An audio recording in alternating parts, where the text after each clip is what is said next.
This next one is called rather the Omen. And sorry, I was reading the first line. Anyway, this one deals with the animal cold, only it's the human cold. And a guy really fucked up a man in a bar. And then karma catches up with him about a year later. And the universe says no way, and the same thing happens to him. Call it appropriately the Omen.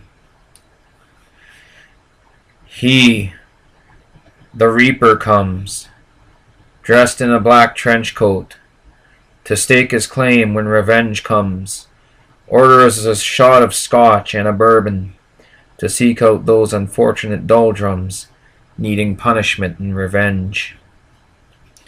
He says, I'll order one on the rocks, and in the room nobody talks, and nobody walks till his claim is staked, and who today shall he reap and rake? 1 year to this day a man performed his deed, beat a man to a pulp till in the face he was grey, and broke his neck then made him bleed.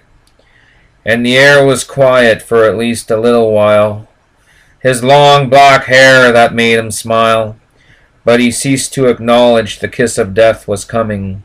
He never thought his enemy's wounds he'd be reaping. He's coming, dressed in a cowboy hat with his scarred face. And how could a man cause such a disgrace, when blood and flesh ran all over the place, out to stake his claim when revenge is needed? Orders a shot of scotch and a bourbon on the rocks, and the grim reaper says he never once thought of his mistake, but he proceeded, and at the priests and advisers he mocks.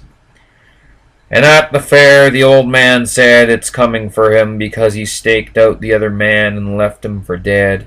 Too many long nights and too many bar fights, raking up karma for himself up to his chin. Wind blows silently on the deck, and the whistle blows, and the deed of karma is in the air. And he sees a vision, for seconds he stares. Black beauty in her night, in his black trench coat, making the trek across the horizon, disappearing into the twilight. Then the message re-enters his weary head, don't look back. Now, son, the grim reaper of omens has come, and now you can't put up a fight. Use all of your might. But now you're in fright. The reaper arrives from across the horizon, out of the sunset. Now 1 year to the day, his deeds and his karma have met. His eyeballs start to pop out of his head. He squeals in the sand as the reaper says, you shouldn't have left him for dead. And the elder was right, as his fingernails start to bleed and grow black and sharp, and the grim reaper says, do you wish to make a last statement, son, or do you just want to leave it in the dark? 1 year to this day, and son, you'd never thought you'd pay, but you see, my son, the game you choose to play. And to help when he was weeping, why didn't you stay?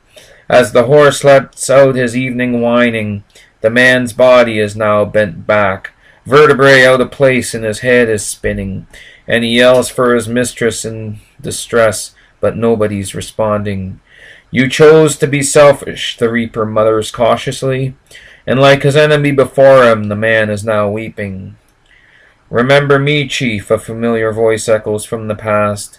It all happened in slow motion, all happened so fast. Then the Green Reaper says, checkmate and justice at last. The voice is now his enemy from his distant past, the man he did in. 5 ravens fly overhead, commemorating death, it's a sin. In the sky the man's now dead, and the horse gallops off with the Reaper in tow, and on the back of the horse rides the man's soul. End poem.